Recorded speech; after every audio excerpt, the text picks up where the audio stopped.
Written a lot about this case, spoken a lot about this case. We're getting right to the end now.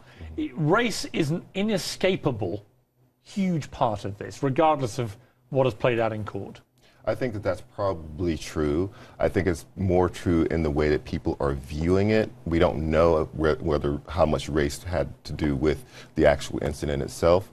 But I think one thing that is important to always remember about discussions about bias is that you don't have to articulate biases or even be aware that they are within you for them to be operational, right? So that you can think that you're completely egalitarian, you want to be that way, and that you can subconsciously act on biases. And so what we have to keep asking ourselves is, what is it about Trayvon Martin on that particular night that activated a threat response in George Zimmerman? And if you know, in order to buy his explanation of it, which is that they had had break-ins before, right, and this was a strange person in the neighborhood, you have to believe that George Zimmerman could identify in the dark, at a distance, everyone who lived in that apartment complex and anybody who might have been visiting. I lived on my block for 14 years. I can't identify everybody. I wouldn't know who lived upstairs. So what is it? Let me ask you, David Webb. I mean, people like Bill O'Reilly have made the point, look, you know, there are in Chicago over the long holiday weekend,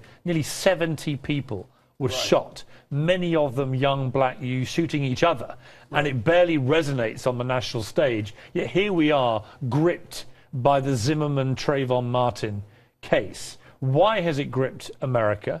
Why is the balance so skewed towards this case and not to 70 shot in Chicago? Or to Trevor Dooley, who, by the way, is a black man who used Florida's Stand Your Ground law to defend himself when he shot a white man.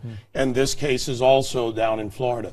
The fact is that when this white shooting black dynamic or white on black crime happens, it becomes a race-charged environment when the special interests get involved. For the first 7 to 11 days of this incident, there really wasn't much coverage on many of the networks of this. This was an incident ongoing. Then the special interests got, as I call them, get involved. And then you get some of the people who, well, they profit off race. They profit off pushing it. But let me stop you there, because although that is all true in terms of the way you described how the events played out, the reality is that the reason people were so exercised was that it looked like the guy had just shot an unarmed black teenager and been allowed to go home. Right. Hadn't been charged or anything. Go home, sir. You're fine. If it had been a black man shooting a white or a black on black, it would have been a different dynamic. Hard to imagine he would have been allowed to walk home. I mean, I don't know for sure, but hard to imagine that. Right.